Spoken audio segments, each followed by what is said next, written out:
Greetings. Last time I showed you that primitive data types aren't the only type of data that you can store into variables in Java. You can also create objects, which represent more complex kinds of things. Objects can hold lots of different pieces of data inside of themselves. They can also run methods for you. Today I'm going to show you how you can declare your own data types in Java by declaring classes, which will represent different types of objects. They will allow you to create different types of objects. Let's do a couple of examples so that you can start to see the patterns here. The first one will be a person object.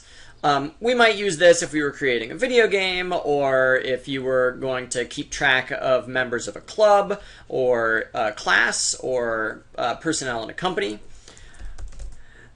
I'm going to imagine first that we already have the object. So person p1 equals new person. If you remember from before, this is the syntax for how you declare any variable, and here person is the name of our data type. And then the way you construct new objects is using the new keyword and then the person constructor. I think I want to construct a person with a name and an age. So person will be Bilbo, and age will be 111. So right now you see that it doesn't recognize person as a type.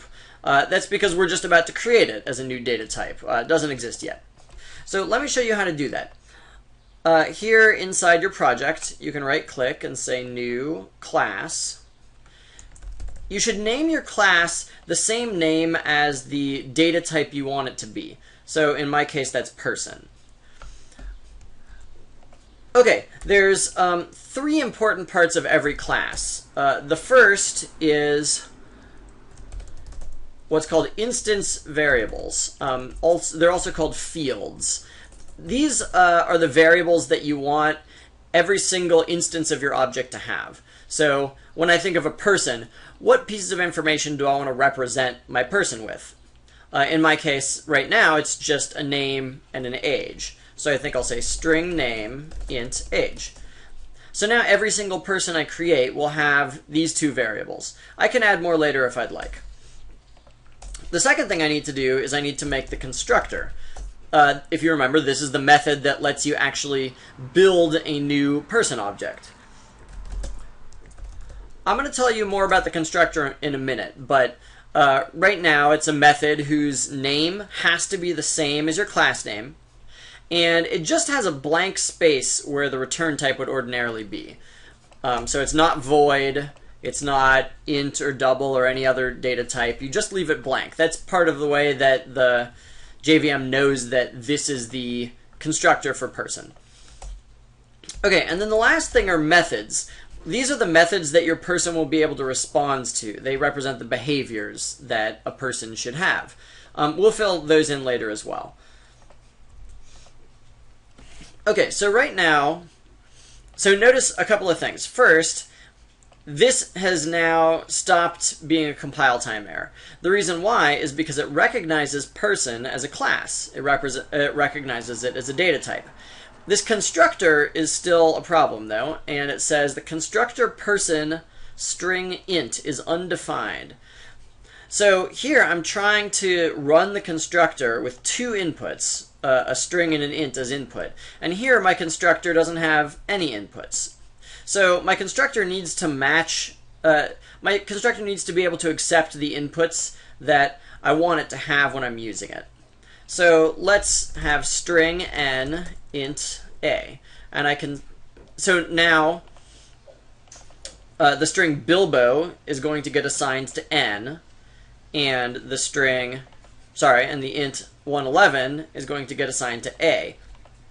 I need to save these variables in a more permanent location, because these variables are local variables to this method, so they will stop existing after the constructor is done running. These variables up here, the instance variables, the fields for this object, these are permanent as long as your object exists. So what I want to do is I want to save the information from here into these fields up here. So I can say name equals n, age equals a. And now I've saved the name and the age of my person. And you see that this is happy. So if I want to, just to prove to you that it works, we can say print line p1.name is p1.age years old. And when I run it, it says Bilbo is 111 years old. Notice I can create a second object the same way. So new person, let's call this person Wally, and Wally will be a very small Wally. p2.name is p2.age years old. You can go ahead and type along if you'd like to. Okay, so you see this has worked the way that you expect it to work. Let me show you how to create a very important method inside your object. You may have noticed that I'm printing out the name and the age separately in this print statement. I'd kind of like to be able to do this. Just say P1. I just want to put the person object itself in the print statement, and I want it to print out something sensible for my object. Let's look at what happens right now when we run it. Right now when I run it, it says person, @symbol, and then some things. This is the memory address where my person object is being stored, which is not very helpful for me. And this is the type of object it is. Instead of displaying that, I would like it to display the name and the age of my person. Here's how you can do that. Underneath the constructor, let's declare a new method that returns a string, and the name of the method will be toString with lowercase t and a capital S.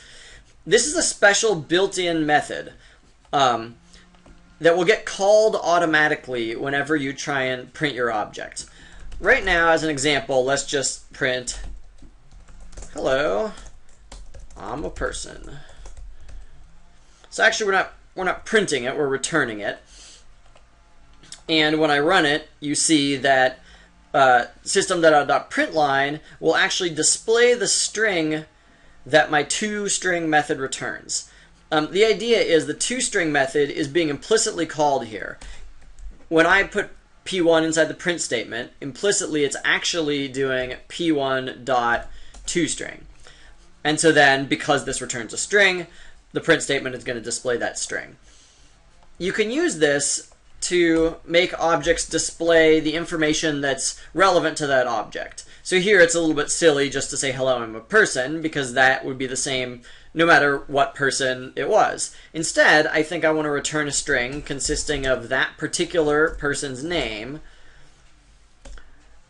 and then maybe a colon, and then their age, because that's going to give me some helpful information. So now I've got Bilbo colon 111. And if I print P2 instead, you see it prints the right thing. So declaring a toString method for your object is a good idea pretty early on, because that way you can display important information about your object just so that you can know what's happening. Okay, let's make a new kind of object. What I've been showing you so far is considered to be slightly bad practice. Because right now, if I want to, I can reset their names this way. I could say p1.name equals Helga, and now let's print p1 before and after that. So before I do that, it's printing Bilbo is 111, and then afterwards Helga is 111. So you see I'm able to assign new values to the variable inside my object because it's not protected. I can access it the same way that I could any other variable. Generally speaking, that's considered to be bad practice for everything except for the very, very simplest objects. And in the next object we create, I'll show you why that might make sense. So let's create a circle class. Equals new circle, and I think I want to construct a circle with a radius. So 4 is the radius. Here, so I could right click over here and say create new class circle. Instead, I'm just going to hover and say create class circle there. And then OK. Here's circle. Self-test. Can you remember what are the 3 important parts when you're declaring a class? That's right. The first is instance variables, the second is constructor, the third is method. So my circle, I'm going to create, let's see, I'm going to have a radius, and I think I'm also going to have variables for, maybe I'll just have a variable for area, because that's something else I might care about for my circle. Now I'll have a constructor, and it's going to take a radius as input, and I will assign my input to the instance variable for radius. Okay, I'm going to create a new method now. Oh, you know what? Let's assign the area here as well. Because if my circle is going to have an area, it makes sense in the constructor that it should assign the area. So I'll say area equals math.pi, oops, times, you might do r squared like this. Unfortunately, that is not how you square things in Java. Something squared is just the thing times itself, so I'll just do r times r for pi r squared. Okay, so now I've got a radius and I've got an area. Let's make a toString for our circle so that way we can display it. So public string, toString, and I want to display both fields of the object. So I want to return a string that says circle of radius, radius has area, area. My toString looks good. Let's make sure everything's working so far. Oops. So if I print C1, it says circle of radius 4 has that area. If I construct a circle with a different radius, now this looks appropriate as well. I said it's bad design to leave your fields unprotected so that you can treat them just like any other variable. Right now I'm going to show you why. So these two variables inside circle are connected together. If the radius of my circle changes, the area of my circle should also change, because both of these should represent the facts about my single circle object. The problem is, if I'm allowed to treat these like any old variables, out here I can change the radius of my circle, but only radius is going to change. Area still has the area it did originally, so I can even set this to a value like 0. Circle of radius 0 has this area. Well, now the information inside my object is inconsistent. That's one of many reasons why you generally don't allow any class in your program access to your variables this way. So let me show you what we usually do instead.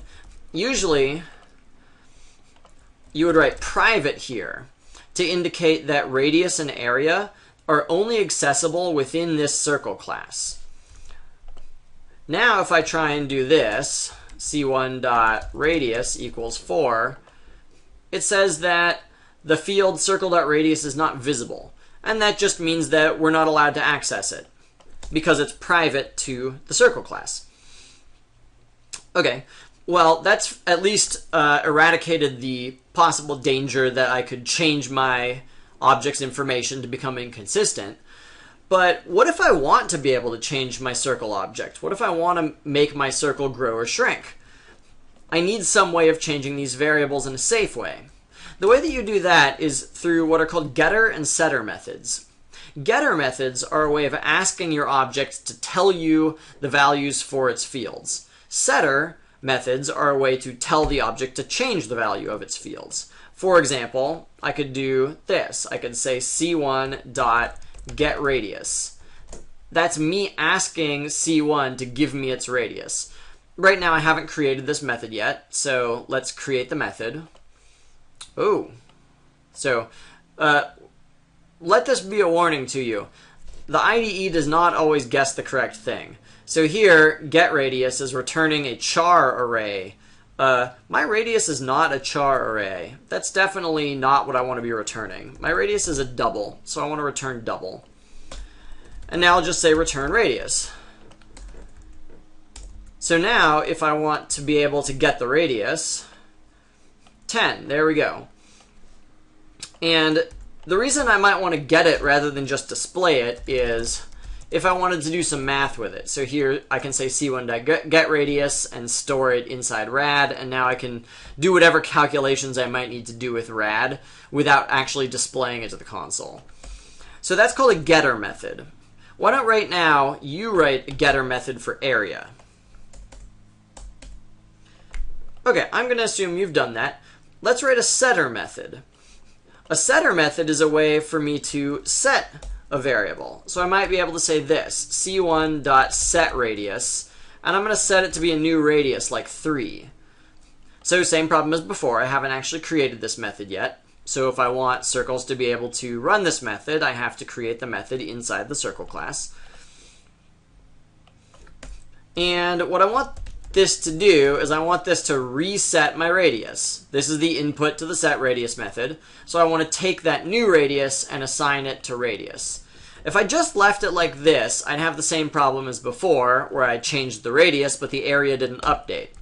Now, because the only way to change the radius is to run the setter method, I can have control over what happens when the radius changes. In particular, I can recalculate the area.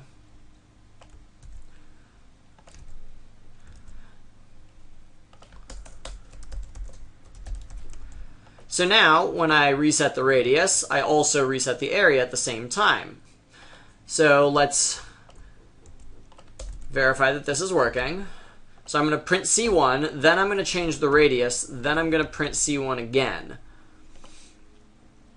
So here it says circle of radius 10 has this area, circle of radius 3 has that area. And as you see, all I've done is reset the radius, but the area has also changed. Another reason we might want to control access to this is maybe we don't want to let the user, I'm going to say the user a lot when I actually mean myself in a different class. So we don't want to let other parts of the program set values for the radius that don't make sense to us. So we could do this. We could say if I is less than or equal to 0, then return. What this means is this is enforcing that the radius must be positive. I don't want a 0 radius and I don't want a negative radius. You might be surprised to see this return statement here because the return type is void. This is still allowed because I'm not actually returning a value. When it hits the return statement, it will just exit and it doesn't return a value. But this is a shorthand way of just saying if my input is not a value that I'm going to do anything with, just exit immediately and don't go on and do this other stuff. So here you can see if I try to set the radius to 0, it doesn't actually do anything. See, both these print statements print the same thing. But if I try and set it to 10, oh, it's already 10. If I try and set it to 15, it still works the way that it used to.